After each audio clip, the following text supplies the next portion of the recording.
Assalamualaikum warahmatullahi wabarakatuh dan salam sejahtera untuk semua.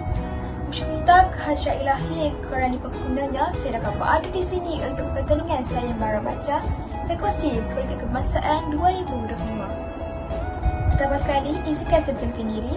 Nama saya Nuri Syazwani binti Ahmad Sani, iaitu anak didik SMK Taman Biduri. Hari ini saya berminat untuk berkongsi sebuah buku yang telah saya baca dan juga saya telah kaji, iaitu buku yang bertajuk Makin Diuji Makin Berani, iaitu karya daripada Dr. Hamidah Mat dan juga Adrisa binti Omar. Buku ini mengandungi 140 muka surat dan juga 4 isi kandungan, iaitu Suluhan Hidup, Bangkit, Manusiawi dan juga Wanita. Suluhan Hidup menerangkan tentang sarana-sarana syara dalam menjalani kehidupan.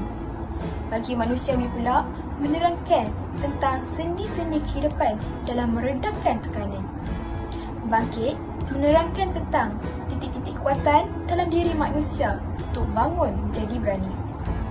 Akhir sekali, Wanita menerangkan tentang kewujudan wanita dalam membangunkan diri dan juga dunia.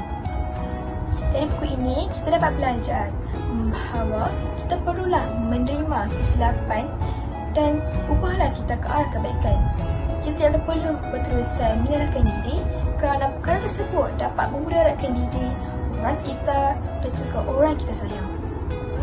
Oleh itu, ayolah kita ubah ke arah kebaikan menjadi seorang yang lebih baik dari sebelumnya.